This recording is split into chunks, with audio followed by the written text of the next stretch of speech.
அண்மை செய்தியை பார்க்கிறோம். சேலம் பெரியார் பல்கலைக்கழக ஆசிரியர்கள் காத்திருப்பு போராட்டத்தில் ஈடுபட்டு வருகின்றனர். அந்த காட்சிகளை பார்த்துக் கொண்டிருக்கிறோம். விவரங்களை செய்தியாளர் சுதன் வழங்க கேட்கலாம். சுதன், இந்த போராட்டம் குறித்த விவரங்களை பதிவு பண்ணுங்க. வணக்கம் ராஜலட்சுமி. சேலம் பெரியார் பல்கலைக்கழகத்தின் துணைவேந்தராக ஜெகநாதன் பொறுப்பேற்றது முதல் பல்வேறு முறைகேடுகள் பல்கலைக்கழகத்தில் நடைபெற்று வருவதாக குற்றச்சாட்டுகள் இருந்து வருகிறது.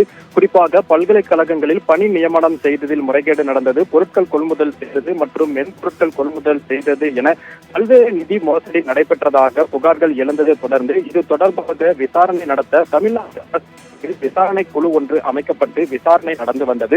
இந்த விசாரணை அறிக்கை தமிழ்நாடு அரசுக்கு சமர்ப்பிக்கப்பட்டதில் பெரியார் பல்கலைக்கழகத்தின் பொறுப்பு பதிவாளராக இருந்த கணினி அறிவியல் துறை தலைவர் தங்கவேல் மீது 8 குற்றச்சாட்டுகள் உறுதி செய்யப்பட்டன.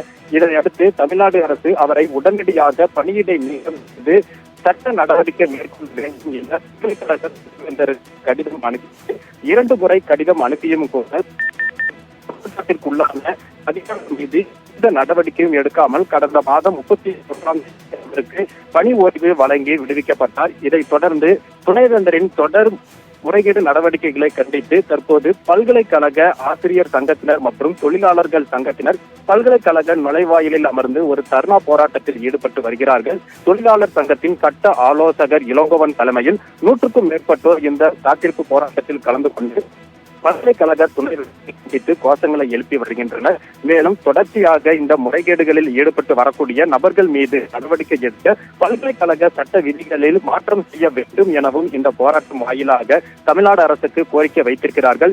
மேலும் தற்போது பதவியில் இருக்கக்கூடிய துணைவேந்தர் ஜெகநாதன் பல்கலைக்கழக விதிகளை மீறி பூட்டர் பவுண்டேஷன் என்ற நிறுவனத்தை தொடங்கியதாக அவர் கைது செய்யப்பட்டு பிணையில் விடுவிக்கப்பட்டுள்ளார். உள்ளான அவர் துணைவேந்தர் பதவியில் நீடிக்க அவரை உடனடியாக கைது செய்து அவர் மீதும் உரிய நடவடிக்கை எடுக்க வேண்டும் என பல்வேறு கோரிக்கைகளை முன்வைத்து தற்போது அவர்கள் இந்த காத்திருப்பு போராட்டத்தில் ஈடுபட்டு வருகிறார்கள். ராஜலட்சுமி,